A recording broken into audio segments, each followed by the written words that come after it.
Greetings, one and all. Welcome back to another episode of ATP, Ask the Pastor. I am still Pastor Sullivan at Holy Cross Lutheran Church in Kerrville, Texas. Today, someone writes in, Dear Pastor, I have a question about Luther's explanation of the 8th Commandment. I've seen and heard this applied to mean that we are never to say anything negative about another person, nor are we ever to rebuke anyone. For example, suppose I learn from personal experience that someone in business cheated me and lied about a serious matter. Should I then continue to defend him and speak well of him, and say nothing to warn others? Am I not then actually giving false testimony or lying by omission? Wouldn't that also contradict the explanation of the 7th commandment that I am to help my neighbor improve and protect his property and livelihood? I am totally confused. Well, totally confused. I'm glad you sent your question in to ask the pastor. So you've been swindled somehow and deceived in a business transaction. As a Christian, your first step is to speak privately with this businessman and try to resolve the matter just between the two of you. Jesus says in Matthew 18:15, if your brother sins against you, go and tell him his fault between you and him alone. There also then in Matthew 5:25, Jesus counsels, agree with your adversary quickly while you are on your way with him, lest your adversary deliver you to the judge, and the judge hand you over to the officer, and to be thrown in prison. So Jesus' point here in both of these passages is that the best way to deal with these sorts of things is to resolve the matter yourself between the two of you. Now, I'm going to assume that you have already done that and that has failed. But even if that's the case, then there's still a way through this in which you can both protect your other neighbors from a deceitful and fraudulent business person and also then fulfill the 8th commandment. So Luther explains the 8th commandment, you shall not give false testimony against your neighbor, this way, in the Small Catechism. He says, we should fear and love God that we do not falsely deceive, betray, or slander our neighbor, nor give him a bad reputation, but defend him, speak well of him, and put the best construction on everything. Now, in your situation, you cannot judge this man a thief. You can't slander your neighbor. You can't give him a bad reputation. Or to put it another way, you can't take away his good name. That's the heart of the matter when it comes to the 8th commandment, is do you have the jurisdiction to take away your neighbor's good name? Luther explains this further in his large catechism, the first section, which is about the 10 commandments, paragraph 286 and 268 and 269. He writes there, for no judge can punish to a higher degree, nor go farther than to say he is a thief, he is a murderer, a traitor, etc. Therefore, whoever presumes to say the same of his neighbor goes just as far as the emperor and all governments.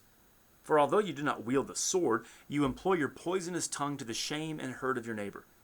God therefore would have it prohibited that anyone speak evil of another, even though he be guilty, and the latter know it right well, much less if he do not know it, and have it only from hearsay. All right, so, what this means is that only a judge or a magistrate has the jurisdiction to take away someone's good name. You aren't to speak any evil of another, even though he be guilty, Luther says. Now, this runs contrary to our sinful nature, because whenever any of us are wronged, the sinful flesh's knee-jerk reaction is to retaliate. And the best way to retaliate against our neighbor, or at least what our flesh thinks is the best way, is to take away our neighbor's reputation, to slander him, to speak evil of him. Luther's point in the Large Catechism is that if you don't have an office to do that, if you don't have the jurisdiction to do that, like the magistrate in the civil realm, or the pastor in the ecclesiastical realm, or the parent in the domestic realm, in the family realm, then what this commandment is forbidding you, it's forbidding you to speak evil of anyone, even if they deserve it. Now, I know what you're going to ask next, and so did Luther apparently, because in paragraph 270, he wrote this. But you say, shall I not say it if it be the truth? Answer, why do you not make accusation to regular judges? I cannot prove it publicly, and hence I might be silenced and turned away in a harsh manner, and incur the penalty of false accusation. Indeed, do you smell the roast? Luther's comments here are great. If you do not trust yourself to stand before the proper authorities and to make answer, then hold your tongue. But if you know it for yourself, and not for another. For if you tell it to others, although it be true, you will appear as a liar, because you cannot prove it, and you are besides acting like a knave. For we ought never to deprive anyone of his honor or good name unless it has first been taken away from him publicly. It's Large Catechism, section 1, paragraph 270. So if this man has cheated you in a business manner and lied about it, then, again, assuming that you have already spoken privately with him, then you proceed in one of two ways. If he's a Christian that belongs to your congregation or a congregation with whom you are in fellowship, your congregation is in fellowship, then you bring the matter before your pastor who can help you work towards a resolution. If he is an unbeliever or he's outside of your pastor's authority, then you take him to civil court. You prove your case before the judge, and you have the judge take away the man's good name. You have the judge take away the man's reputation publicly. By having the man's reputation taken away publicly by the magistrate, then you have both fulfilled the 8th commandment and you fulfilled the 7th commandment by protecting your neighbor from his fraudulent business practices. Now, if taking him to court is too much of a hassle for you, then you just have to keep quiet about it and don't speak any evil of him. Now, along with this then, if you don't take him to court, if you're not able to, or if you feel it's too much hassle, there is still another way of protecting your neighbor against this man who's cheated you in business. In our society, there is a certain jurisdiction that belongs to clients of a business. So most businesses are rated by the public, by the Better Business Bureau, or in a more unofficial and kind of wild west capacity, Google reviews and Yelp. So it would not be a violation of the commandment to call the Better Business Bureau and give them simply the facts of what happened. The same could be done on Google or Yelp, or even in a personal conversation if someone has asked you for a recommendation about that business or contractor. So as you do these sorts of things, though, anything that you say or write has to be truthful and it has to be clear. And you shouldn't be making judgments that belong to that higher jurisdiction.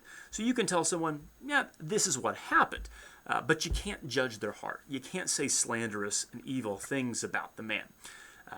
At this point, that's when you would put the best construction on everything, or explain everything in the kindest way. And so a way to fulfill both commandments would go something like this. This is what happened to me when I did business here. I'd like to think that this was the exception rather than the rule, but I thought it was important to share my experience. So whether it's an online review or in a private conversation, the distinction needs to be made between giving of facts and taking away a person's good name. If there's no way to do that, then it simply needs to be taken before someone that has the jurisdiction to take away his good name. I think when we approach it like this, then we're in line with Luther's teaching, with the scriptural teaching on the 7th and the 8th commandments. So you can still do your duty and protect your neighbor against whom you know to be a fraudulent businessman, while at the same time doing all you can to protect his good name. So that way we hold both commandments together instead of pitting 8th commandment against 7th or 7th against 8th and deciding which one then should win. Now, Luther summarizes the meaning of the 8th commandment in paragraphs 285 and 286 of the first section of the Large Catechism like this. He writes, "Thus we now have the sum and general understanding of this commandment, to wit, that no one do any injury with the tongue to his neighbor, whether friend or foe, nor speak evil of him, no matter whether it be true or false, unless it be done by commandment or for his reformation, but that everyone employ his tongue and make it serve for the best of everyone else, to cover up his neighbor's sins and infirmities, excuse them, palliate them, and garnish them with his own reputation. The chief reason for this should be the one which Christ alleges in the gospel, in which he comprehends all commandments respecting our neighbor. Matthew 7:12, whatsoever ye would that men should do to you, do ye even so to them." Throughout this situation, also then, pray that the Lord would grant this businessman repentance, and also pray that the Lord would give you the patience to deal with your neighbor so that you treat him as you would want to be treated. Finally, as always, commend the matter to the Lord, entrusting the outcome to him, no matter what that outcome is. Thanks a lot. We'll see you next time.